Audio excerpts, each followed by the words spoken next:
over the weekend, we have seen just tremendous flooding, horrific flooding all across central Texas. And the consequences have just been unimaginable. Rising water tore up people's homes and carried folks to their death. As of recording, 161 people are still missing.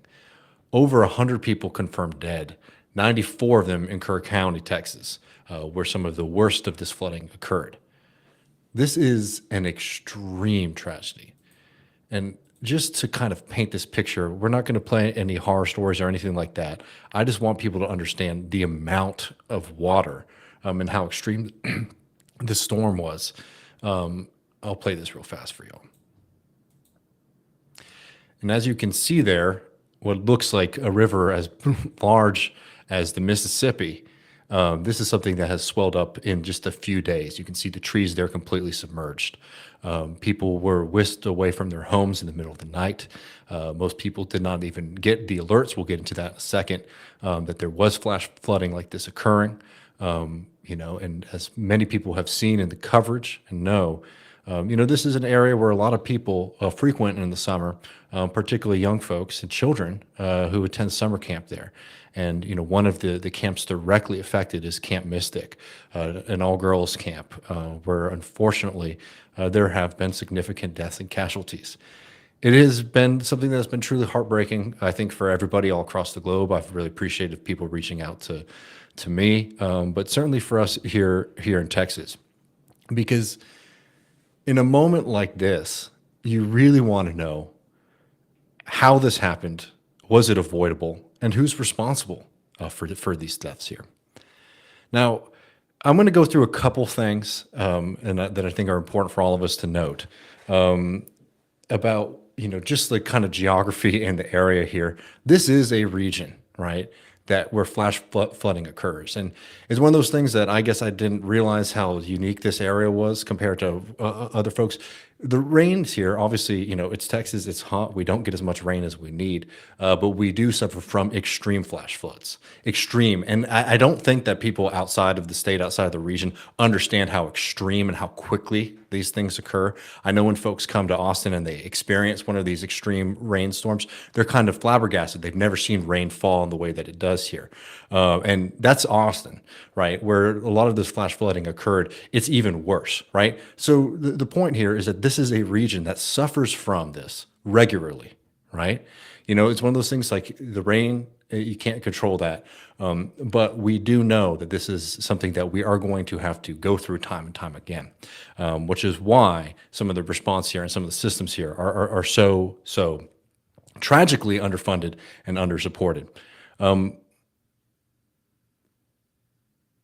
There has been a lot of talk about the National Weather Service. Understandably, Elon Musk and Donald Trump's war on those systems have left a lot of people out of the job. So I believe something like 500 employees at the National Weather Service have left since Musk and Trump have started cutting, abusing, and harassing those employees. I think it's important, though, to get the facts straight about what happened here, because we need to understand why this happened so that we can get better results and protect people in the future. There was a really good article by Molly Taft in Wired. It says, meteorologists say the National Weather Service did its job in Texas. Now, this is quoting from the piece. I really just want people to understand that the forecast office in San Antonio did a fantastic job. They got the warning out, but this was an extreme event. The rainfall rates over the 6-hour period were higher than 1,000-year rainfall rates. That equates to there being less than a 0.1% chance of something like that happening in any given year. Some of the first changes made to the NOAA because of those cuts were weather balloon launches across the country being reduced or eliminated altogether. But the balloons that did deploy this week, including one sent up over Texas on Thursday, which showed a saturated atmosphere with slow-moving winds, giving a heads up on possible extreme rainfall, provided valuable information that helped inform the forecasts. Now, this is important here because not to say that there isn't something to be worried about, for example, about these cuts and these attacks on the National Weather Service, but rather to put this information in context for folks, right? That there were warnings here, and our systems in Texas and in Kerr County and across central Texas failed, right? And we can get into some of the reasons why in a second. Now, it was incredible that these people who are being overworked in difficult conditions because of these cuts, because of the abuse from the federal government that they're getting, it is to their credit that they were able to get these warnings, to get this information that they tried to disseminate to local authorities who failed, frankly. It is very worrying when you realize that these cuts are only going to get worse in the near future. So it's important that we have these folks who are able to do this kind of work in the first place. This is something that is under threat by Trump and by Musk in their war against America and the American people. Now, another thing that is important to note here is that, yes, certainly climate change plays a role. Our weather is getting more unpredictable and more extreme. But what we saw here is something that, again, is part of, it's an extreme weather event, it's a rare weather event, all of that, yes.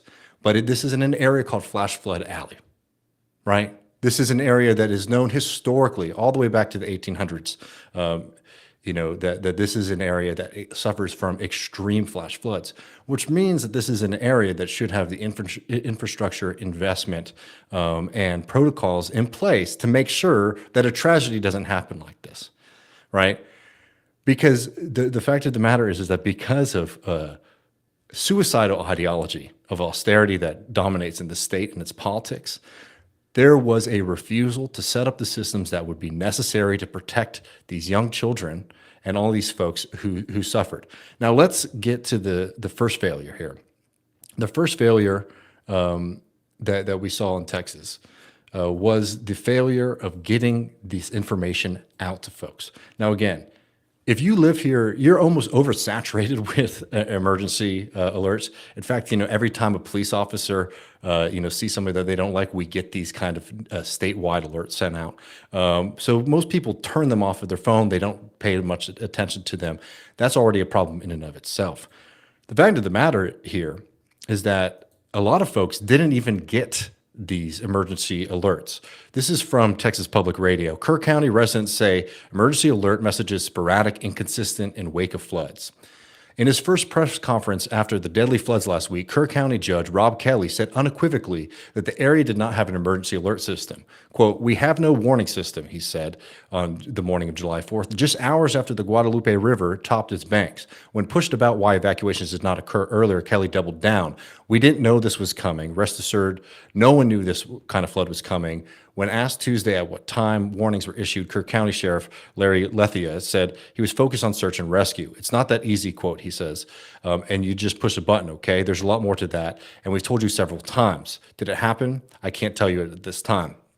But Texas Newsroom has learned that not only does the county have a mass alert system for public emergencies, first responders asked for it to be triggered early Friday morning. The Guadalupe River rose as much as 26 feet in 45 minutes around 4 a.m., said Lieutenant Governor Dan Patrick, according to emergency radio transmissions.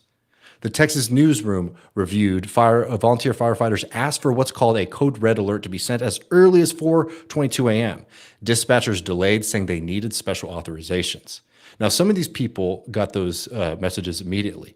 Others didn't receive any message until later in the day, which is, if anyone who's following the storm knows, at that point, a lot of the people who got kind of pulled away from their homes in the middle of the night, they were already trying to find safety and shelter. They had already gone through this massive wall of water that caused so much damage, right? So, you have this information coming out from the National Weather Service, and there was a failure to disseminate that across the region. Now, look, it's very clear, and I don't want to sit here and start attacking all of these first responders, right? Because it's very clear that this was a known problem in the region and across the state for a long time.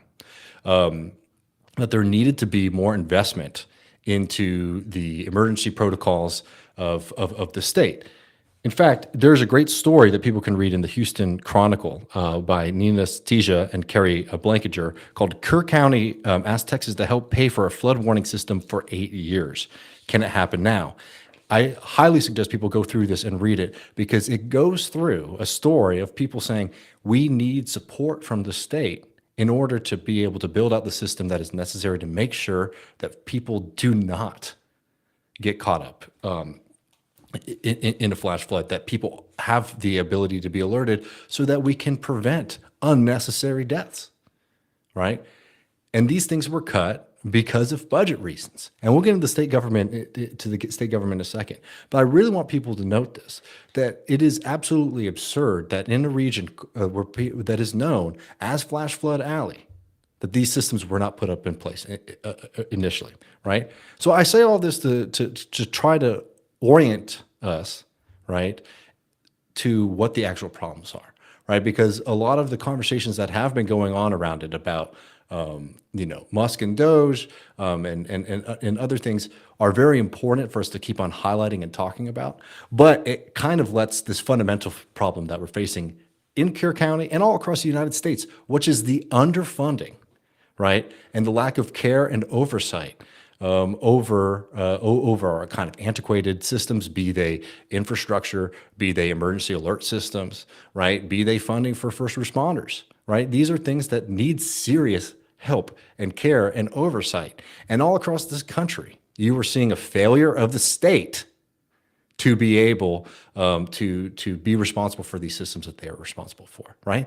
And that comes from a political lethargy, right? For years and years and years, you have two parties, the Democratic and the Republican Party, that are unable to meet the moment, to meet the threats that most of us face, and instead are playing this very cynical and sinister game with one another. And we'll get into this in just a moment, where politics has just become a kind of a blood sport where you try to hurt the other side and the other side tries to hurt you. This is the consequence, right? And this is the consequence. We have over 100 people who are dead right now. And it did not need to be this way. It did not need to be this way. Now, I wanted to talk a little bit before we finish up about some of the political failures here.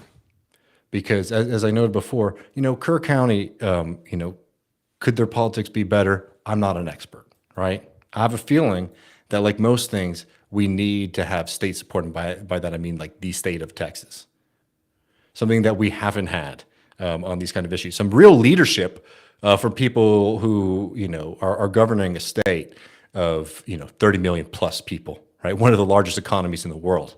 Well, it turns out that as recently as the most recent legislative session, right, where remember we did a bunch of very important things for Texans, like putting the 10 Commandments in school, or privatizing our school system, or giving $300 million to Hollywood millionaires, right? That's literally something that they did. $300 million a year, by the way, $1.5 billion over the next few years in incentives that we are giving to Hollywood to come and make movies in Texas, right? That's going on when this happens.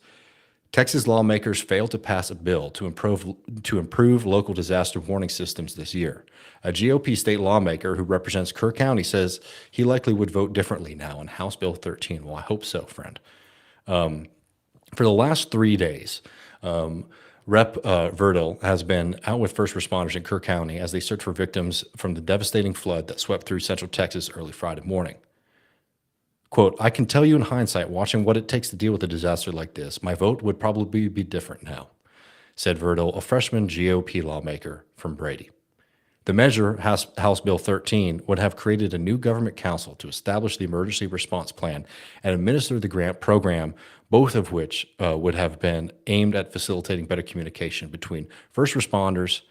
The bill has also called for a plan to include the use of outdoor warning sirens like those in tornado-prone Texas counties and develop new emergency alert systems. Now, again, sorry if I didn't know this before. For people who are outside the state might not have been following the story really closely, there are no siren systems here, which is very, very damaging and dangerous in this area. One, because as we've noted before, this is a flood-prone part of the state, a flood-prone part of the country. And two, this is an area where you have a lot of people coming in and out of, right? Because it's a very popular camping tourist area. It's the hill country, and if people don't know what that means, it means you don't really get the best cell service across central Texas, right? So there are people who don't have access, who aren't going to be getting those kind of text messages in the first place. So yeah, you do need a siren system. Sorry, it's absurd that it doesn't exist. On top of this, as we're learning, many of these children and these camps for kids, they have no cell phone rules, right? To encourage people, obviously, to enjoy nature and be present. But that also means that those people are not getting communication, right? And that's assuming that those communications are going out. As we've already noted, they weren't sent out in a timely fashion, despite the fact that the National Weather Service had issued these warnings but before the flooding got to its worst. So you have all that going on. And then in the state government here in Texas, we're literally giving millions of dollars away to millionaires so that they can make movies here, right? Or privatizing our school system so people can make money, taking money out of our public system to go to private schools. Cutting property taxes for homeowners, right? All this kind of stuff. But there's no money to make sure that people aren't dying in floods. In fact, it goes so far, this suicidal ideology, that this is what this disgusting little twerp, Briscoe Kane, right? So you can look at this timestamp, July 5th, 3:21. So this is a moment where people are literally swimming through the water, trying to find and recover the bodies of children, little kids who died deaths that are preventable.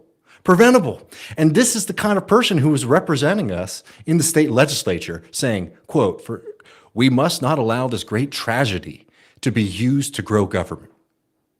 Literally, a suicidal ideology. If you're sitting here and saying, hey, you know what?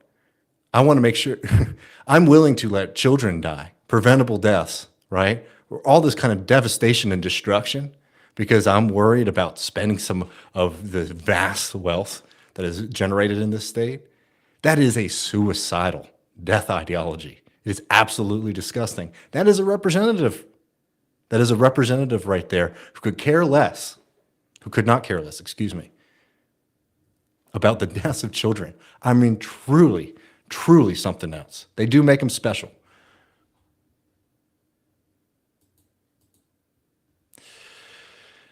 I'll end on this because this is a tragedy that happened in the South, and everybody knows what that means. When something like this happens, there's a whole host of people who, I don't know, feel a little gleeful about it, feel like some people are getting their just desserts for the way that they vote. One of these figures, and you know what? Everybody knows this. Everybody sees this. This is just the one that broke me when I was reading about the deaths of these two girls we'll get into in a second. When you see these freaks and their disgusting ideology, right, where they want people to be punished for making the wrong choice, right? I don't even want to play their game of trying to, explain things like, well, Texas doesn't vote 100% Republican, right? How are you going to decide which people voted correctly that you should grieve or worry about, right? I'm not even going to play their game because it is the antithesis of being a human being. A human being, when they see folks suffering, right, they shouldn't put it through some disgusting, distorted political lens, right? Like Briscoe Kane, who's saying, hey, let's make sure that we don't do anything to save those kids. Don't spend no money to save those kids. Or somebody like this saying, oh, looks like these folks deserve it because they didn't vote for the lady that I want them to vote for in the last presidential election. I mean, truly an anti-human sentiment there. And I said a lot of American politics has just become a sadistic game of deciding which group of people you want to see suffer. It is soul-killing stuff. And that is the fact. It is soul-killing stuff. Because the idea, right, that we understand, for example, that like collective punishment is wrong, right? When Israel says, oh, you know what, we're going to kill all the children in Gaza because of Hamas, right? We understand that that's anti-human, disgusting, despicable. And we also understand that the idea of collective punishment, right, is something that is not only immoral, it goes against basic human decency. But for some reason, liberals in this country, whenever something horrible happens in the South, right, despite the fact, that the South is, where you have some of the most disenfranchised people, right, some of the most diverse regions of the country, they say, you know what, it's good that these folks suffer so that they can learn a fucking lesson, right? And I don't think there's any value in trying to flip the tables on them and saying next time something happens up wherever they live that, oh, maybe y'all deserve it because of this or that. I think fundamentally that if you are serious about building a better future, and this person's not, and any of these freaks and cretins who say this kind of stuff, who are gleeful when children are dying, right? They're not interested in a better world. They just want to feel right about things, right? And it's a very, very distancing thing, right? This is like something that happens when you don't really see other people as human beings, right? It is a part of an unfortunate American dilemma.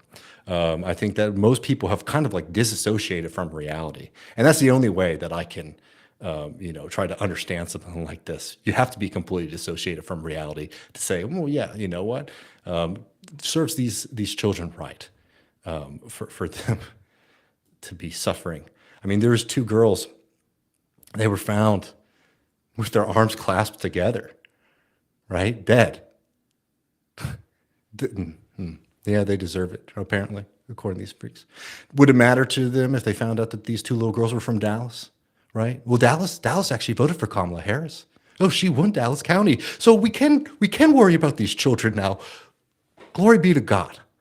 I mean, think about that for a second and how soul killing and disgusting that is, right? And you see it on the other side as well. It's not just liberals. I mean, you're seeing these slobs showing up in front of the alligator Alcatraz prison, this monstrous facility that they're building in Florida and taking photographs gleefully about it. I mean, it is a sick and sinister evil which is propagating itself in this country, right? And we have to do everything that we can to fight against it. Because what you should do, right, in any place, but especially in a place like this where you have elected representatives like Briscoe Cain, who are saying we must not allow this tragedy to be used to grow government, right? Literal monsters, folks who you should be angry at, right, and taking your rage out on politically. You should be directing all of the frustration and the horror and the pain that people are experiencing right now on the failures of our Republican government. You have Donald Trump, who along with Elon Musk is waging war against the very same people who are fighting to prevent these kind of tragedies, folks at the National Weather Service, and across the board, right?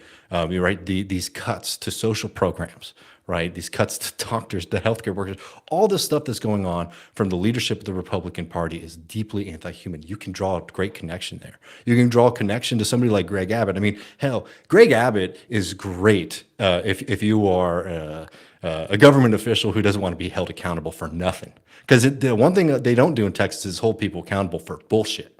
They don't hold people accountable for nothing. Look at Uvalde, years and years and years of rhetoric from them, nothing. Just harassment of the parents who were unable to be able to identify their children because they were so shot up and destroyed by that monster. We have no accountability for the people who are responsible for that social death that we saw in Uvalde and this, right? There's plenty of ability that we have to see a tragedy like this and to be able to make a political point that we deserve better as Texans, as Americans, as human beings than what we get. Right? That's why I believe in the politics that I believe in, because my politics, I'll just put it like this. My politics are, the kind of folks who see something like this happening and they show up and fight and try to rescue folks. Be it, the first responders who were saving all of those children. I mean, truly heroic human stuff, or that father who people heard the story of who, punched the windows out of their house to make sure that his family could get out and died. That is a very human thing, right? And that is the kind of human nature, basic part of who we are as people that I believe in, and I want to see us build out from that, right? And to build a society of care and of love and common understanding. And that means doing things like spending money to make sure that everybody can have access to healthcare, or that we can have a siren system in flash flood fucking alley, right? That's the human politics that we have. That should be your reaction is, how can we take this human emotion and pain and care and want for better for people and build a society that actually upholds those very, very basic human emotions that we have around this.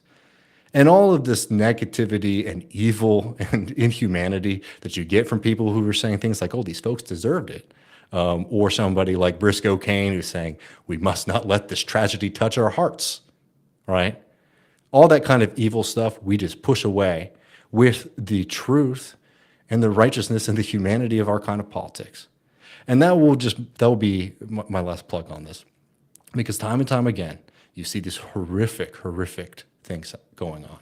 And you see this very, very nasty desire from certain folks to see folks punished who they think are deserving.